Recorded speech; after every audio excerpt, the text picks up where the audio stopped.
Қадірлі достар, біз қазір Әділ бауырымыздың клиникасына келіп жатырмыз. Клиниканың жаңа ғана осыдан бірнеше минут бұрын ішімен танысып шықтық. Өте керемет. Мына жаңа Әдекең айтып жатырмын, бұл клиника негізінен барлығы стратегиялық тұрғыдан жақсы құрылым жасалған екен. Енді бүгін клиникамызға біздің Бахаргүл Төлеген ханым келіп отыр. Бахаргүл апайды бәріміз білеміз. Ол кісі енді 30 жылдың төңірегінде қазақ еліне үлкен таныс, есімі мәшһүр деп айтуға болады. Қазір мына Аманат партиясы, былай айтқанда халық қалаулысы.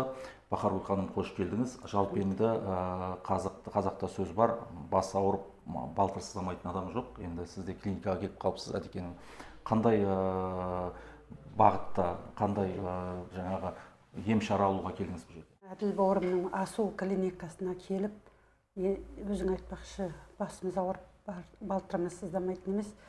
Мына иығым көптен бері ауырып жүрген болатын. Осы көтерсем ауырады. Сосын қол аяқта кішкене ауырады, тізе деген сияқты, соны келіп 4 күн болды. Алып жатырмын, жақсы болып қалдым. Әдемі көтеріледі әзір. Қалай істесе ауырмайды әзір. Ең басында ауырып келген болатын. Сергектік бар дейсіз ғой бойда? Иә, жақсы. Өзім күш қуат алып қалдым. Жақсы. Қандай ем шара қолданды? Осы емханада инемен емдеу, оттегімен емдеу және дыбыс толқыны арқылы бұлшықеттерді босаңсытып бір керемет бір емдейтін әдіс бар екен. Емдердің барлығын Қытай медицинасымен әзіргі заманауи медицинаны бірлестіріп, сондай адамға бір жайлылық сыйлайтын бір емдеу жолдары бар екен. Соның арқасында қолым көтерілуін дейміз ғой, тізедегі буын жайсызданып жүрген болатын. Соның бәрі қалпына келіп, өзімді жақсы сезініп қалдым. Ой, бәрекелді. Және бұл емханада ота жасау орталығы өте заманауи екен. Және де плазма парез деген емдеу әдістері, тіпті аурулар жатқандарын көрдім. Жатып та емделеді екен. Осы жердегі доғдырлар барлығы Қытайдан үйреніп келген. Тіпті алды Қытайда 15 жыл жұмыс істеген білікті мамандар жұмыс істейді екен. Соның арқасында көзім жетіп, өзім сауығып, содан қуанып сендерге айтып отырған жайым бар. Ой, бәрекелді. Сұхбатыңызда айналдырған бір 20 миллион халық, 20 миллион қазақ, неге мен осы қазаққа қызмет етпеймін деп адал жүрегімде ниет бар дедіңіз. Сол ниетіңізге жетіңіз. Мен ойлаймын, енді қазақта бүкіл қызмет түрлері, оның ішінде медицина да бар, сапаға көңіл бөліп жатыр.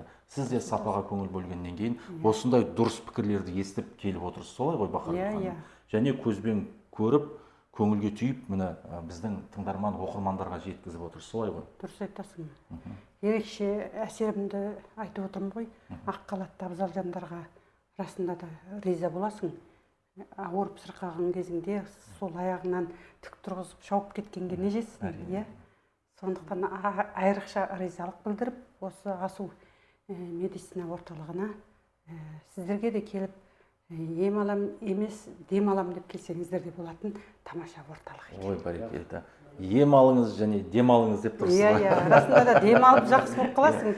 Ана инеден кейін керемет адам дем алып қаласың. Кіреберіс жақтағы анау схемалар дейді ғой, жүйелердің бары дұрыс жасалған. Бұның өзі сіздің клиникада бұрын соңды жасаған тәжірибеңіздің жоғары екенін көрсетіп тұр, Әдеке. Енді әрине ешкім ауырмасын деген бер, енді түрлі өмір болғаннан кейін оқыс жағдайлар болып қалады, түрлі сынақтар болып қалады. Солардан сіз әуелі Алла бір себепкер болып көмектеседі, қол қабыс білдіреді деп ойлаймыз, және нық сенім бар, Әдеке. Мына қадамыңыз құтты болсын, оң болсын. Сізге берекелі табыс, үлкен биік абырой тілейміз. Бүкіл қазақтың атынан қазақ көбейе берсін, қазақ тамырлана берсін. Сондай елден келген кісілердің әсіресе осындай ниеті барын біз қарап қуанып отырамыз. Бахаргүл ханым, сізге де рахмет. Көрерменге не айтасыздар? Бір ауыз жылы сөз. Қазақ еліне қызмет ете беріңіздер, еңбектеріңіз ақталып, биіктерге самғап, алыстарды бағындырып, керемет ел үшін істеген еңбектерін ақталып, елге қызмет етіп жүре беріңіздер. Тамаша. Жарайды. Біріншіден халқыма денсаулықтарыңыз мықты болсын деп, мықты денсаулық тілеймін. Енді жаңа үлкен кісілер де айтып отыр. бас ауырып балтыр сыздау деген көп кезігіп тұрады. Әрине бас ауырып балтырыңыз сыздаған кезде нақтылы ғылыми жолменен ем алу, нақтылы оның диагнозын ашып беретіндей дәрігерлерге көріну, сапалы ем алу бәріміздің тілегіміз.